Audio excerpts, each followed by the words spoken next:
क्या आपने कभी सुना है कि कैसे एक छोटा सा दान किसी की किस्मत बदल सकता है?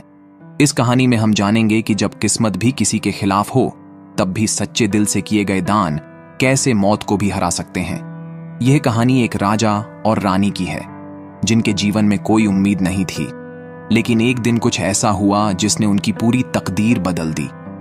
तो दोस्तों, आपको अपने भाग्य को बदलना है तो मेरा निवेदन है कि 5 मिनट का टाइम निकालकर कहानी को अंत तक जरूर देखें। और आप इस चैनल पे नए हैं तो चैनल को सब्सक्राइब जरूर करें। तो चलिए शुरू करते हैं। बहुत समय पहले की बात है। राजा राजवीर और रानी सुमित्रा अपने धर्म और न्याय के लिए प्रसिद्ध थे। दोनों भगवान शिव के परम भक्त थे और उनकी दिनचर्या की शुरुआत मंदिर में पूजा अर्चना से होती थी। पूरे राज्य में उनकी भक्ति और न्यायप्रियता के किस्से चर्चित थे। फिर भी उनके जीवन में एक गहरा दुख छाया हुआ था। उनके कोई संतान नहीं थी। वे हर दिन मंदिर में भगवान शिव से संतान का आशीर्वाद मांगते थे, लेकिन उनकी प्रार्थनाएं अनसुनी रह जाती थीं। राजा और रानी उम्र के साथ धीरे धीरे निराशा के घने बादलों में घिरते जा रहे थे, क्योंकि उनके जीवन में संतान सुख की कोई उम्मीद नहीं थी। एक दिन जब राजा और रानी हमेशा की तरह मंदिर जा रहे थे, उन्होंने देखा कि रास्ते में एक फल बेचने वाला और उसकी पत्नी जैसे ही राजा को देखे, तुरंत ही अपना चेहरा दूसरी तरफ घुमा लिया। राजा राजवीर को यह व्यवहार बड़ा अजीब लगा, लेकिन उन्होंने इसे ज्यादा तूल न देकर मंदिर की ओर बढ़ने का निर्णय लिया। पूजा समाप्त करने के बाद भी उनके मन में वह घटना अटकी रही और अंततः उन्होंने सैनिकों को आदेश दिया कि उस फल बेचने वाले को महल में बुलाया जाए। जब फल बेचने वाला महल पहुंचा तो राजा ने उससे पूछा, तुमने मुझे देखते ही मुंह क्यों फेर लिया? क्या तुम्हें मेरे दर्शन करना अच्छा नहीं लगा? फल बेचने वाले ने सिर झुकाते हुए उत्तर दिया, महाराज, आप तो न्यायप्रिय और दयालु राजा हैं, परंतु लोगों का मानना है कि जिन राजा रानियों के कोई संतान नहीं होती, उनका चेहरा देखना अशुभ होता है। इसलिए मैंने आपका चेहरा देखकर मुंह फेर लिया। यह सुनकर राजा राजवीर को गहरा धक्का लगा। उनके मन में यह बात घर कर गई कि बिना संतान के भविष्य में उनके राज्य की स्थिरता और सुरक्षा खतरे में पड़ सकती है। राजा ने गहरी चिंता में डूबी रानी सुमित्रा से कहा, अब लोग हमें संतानहीन राजा रानी मानने लगे हैं और हमारे दर्शन भी अशुभ मानते हैं। हमें भगवान शिव की विशेष पूजा और हवन करना होगा। शायद तभी हमें संतान का वरदान मिल सके। राजा और रानी की निरंतर संतान प्राप्ति की चाह ने उन्हें और भी अधीर बना दिया था। उन्होंने हर संभव उपाय कर लिया था, लेकिन कोई परिणाम नहीं दिख रहा था। एक दिन उन्होंने भगवान शिव की कृपा पाने के लिए एक विशेष हवन और पूजा का आयोजन किया। इस हवन में पूरे राज्य से लोग आमंत्रित किए गए और बहुत भव्य तरीके से यह पूजा संपन्न हुई। राजा और रानी ने पूरे मन से भगवान शिव से प्रार्थना की कि उन्हें संतान का आशीर्वाद मिले। वे लगातार मन्नतें मांगते रहे, यह उम्मीद करते हुए कि भगवान उनकी पुकार अवश्य सुनेंगे। महीने बीतते गए, लेकिन संतान प्राप्ति का कोई संकेत नहीं मिला। इस असफलता ने राजा और रानी को बेहद निराश कर दिया। उनके मन में यह ख्याल घर कर गया कि शायद उनके भाग्य में संतान का सुख नहीं है। वे सोचने लगे कि अब उनका जीवन निराशा और उदासी में ही कटेगा। रानी सुमित्रा ने अपने आंसुओं से भगवान से बार बार प्रार्थना की, लेकिन ऐसा लग रहा था कि उनकी मन्नतें अधूरी ही रहेंगी। इसी बीच एक दिन महल के द्वार पर एक संत का आगमन हुआ। संत का तेजस्वी चेहरा और शांत मुद्रा देखकर राजा राजवीर को लगा कि वे अवश्य ही कोई दिव्य व्यक्ति हैं। राजा ने उन्हें आदरपूर्वक महल में बुलाया और संत के चरणों में नतमस्तक होते हुए बोले, महाराज, हमने हर प्रकार का प्रयास किया, लेकिन फिर भी हमें संतान सुख की प्राप्ति नहीं हो रही है। हमने भगवान शिव की विशेष पूजा भी करवाई, परंतु कोई फल नहीं मिला। कृपया हमें बताएं कि ऐसा क्यों हो रहा है। संत ने गंभीर स्वर में कहा, राजन, आपने बहुत प्रयास किए हैं, परंतु आपको संतान इसलिए नहीं मिल रही क्योंकि यह आपके पिछले जन्म के कर्मों का परिणाम है। आपने अपने पूर्व जन्म में किसी प्रेमी का अपमान किया था और उसी के श्राप के कारण आप संतान सुख से वंचित हैं। यह सुनकर राजा राजवीर के होश उड़ गए। वे व्याकुल होकर संत से बोले, महाराज, कृपया हमें इस श्राप से मुक्त करने का कोई उपाय बताएं। क्या ऐसा कुछ है? जिससे हमारे जीवन की यह सबसे बड़ी चिंता समाप्त हो सके? संत ने थोड़ा मुस्कुराते हुए कहा, राजन, हर समस्या का समाधान है और इस श्राप का भी अंत हो सकता है। मैं आपको इस श्राप से मुक्त कर सकता हूं और आपके घर में संतान का जन्म भी होगा, लेकिन इसके साथ एक शर्त है। तुम्हारे पुत्र का जीवन केवल 20 वर्षों तक ही रहेगा। उसके बाद उसकी मृत्यु निश्चित है। संत के दिए हुए वरदान से राजा और रानी को संतान की प्राप्ति का अवसर मिला, लेकिन 20 साल की सीमित आयु की शर्त ने उनके हर्ष में एक गहरी चिंता जोड़ दी थी। संत ने उन्हें कुछ विशेष फल दिए और कहा, इन फलों का सेवन करने के बाद आपको एक पुत्र की प्राप्ति होगी, परंतु याद रखें, आपका पुत्र केवल 20 साल तक ही जीवित रहेगा।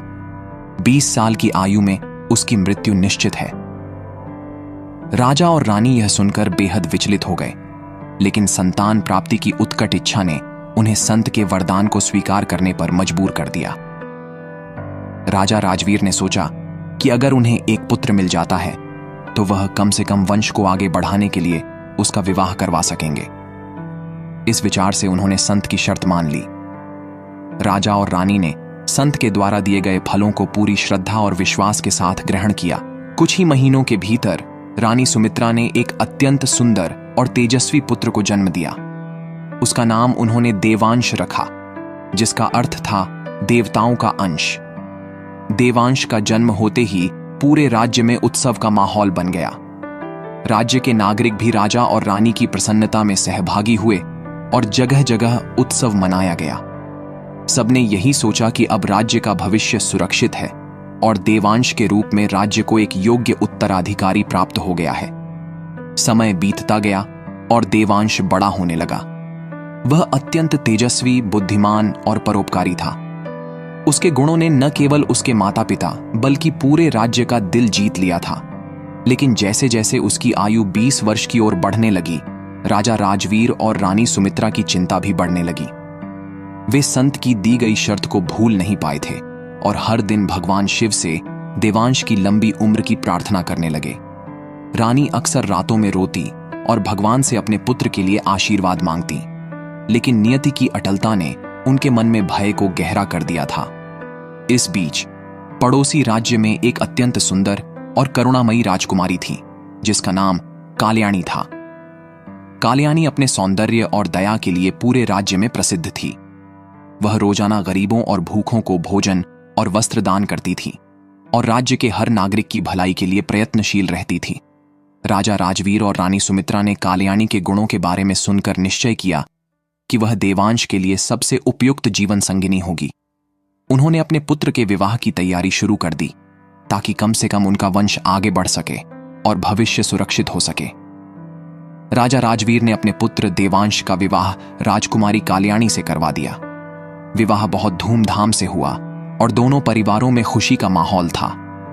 विवाह के बाद राज्य में उत्सव का माहौल बना रहा और जनता में हर्ष की लहर दौड़ गई। देवांश और काल्याणी एक दूसरे से बेहद प्रेम करते थे और उनका विवाह पूरे राज्य के लिए एक आदर्श बना हुआ था।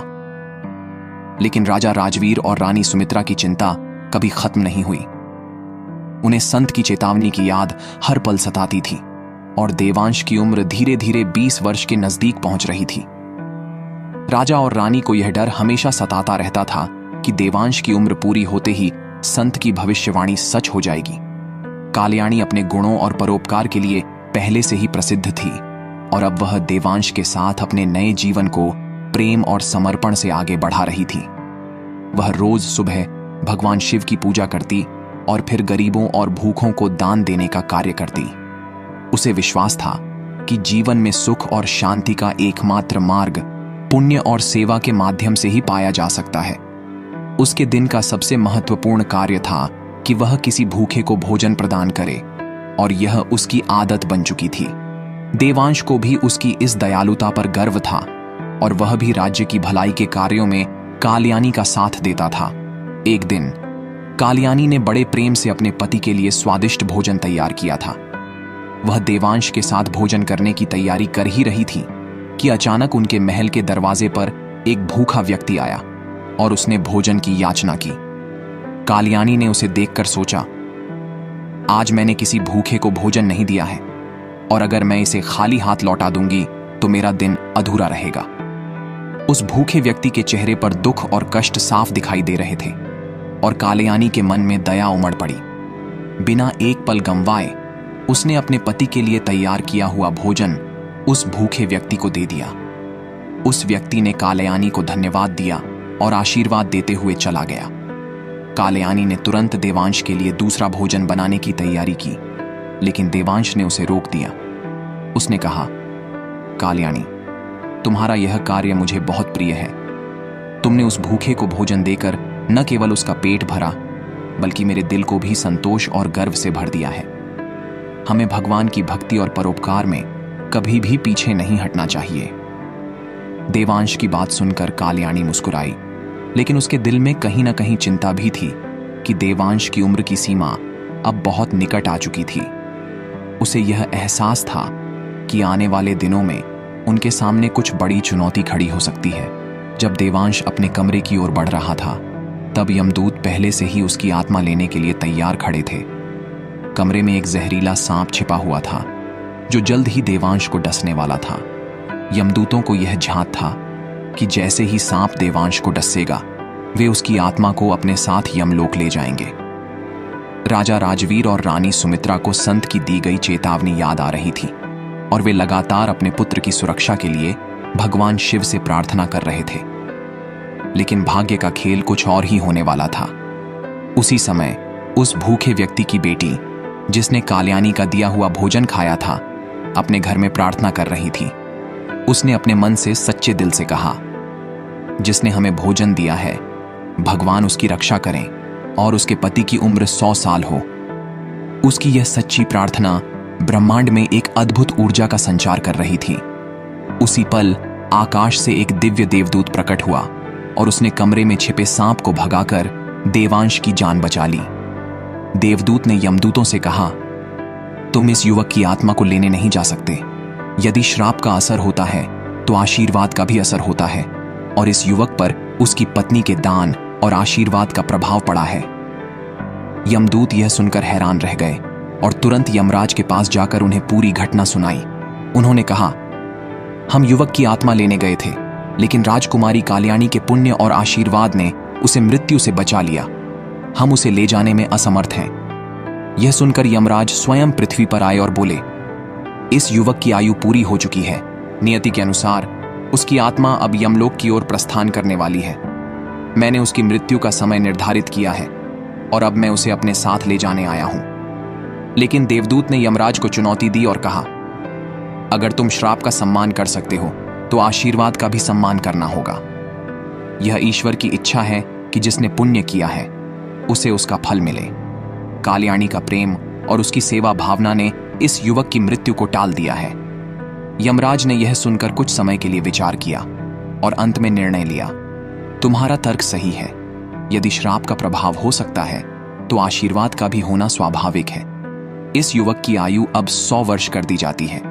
इस प्रकार देवांश की मृत्यु टल गई और उसके जीवन को कालयानी के दान और पुण्य ने एक नई दिशा दी। यमराज ने देवदूत और कालयानी के आशीर्वाद का सम्मान किया और देवांश को एक लंबी आयु प्रदान कर दी। पूरे राज्य में यह घटना एक चमत्कार के रूप में देखी गई और लोग कालयानी के दान और उसकी सच्ची प्रार्थना की शक्ति का सम्मान करने लगे। तो दोस्तों, आपको इस कहानी से क्या सीख मिली है वह कमेंट में जरूर बताएं। तो मिलते हैं अगली स्टोरी पे। Thank you.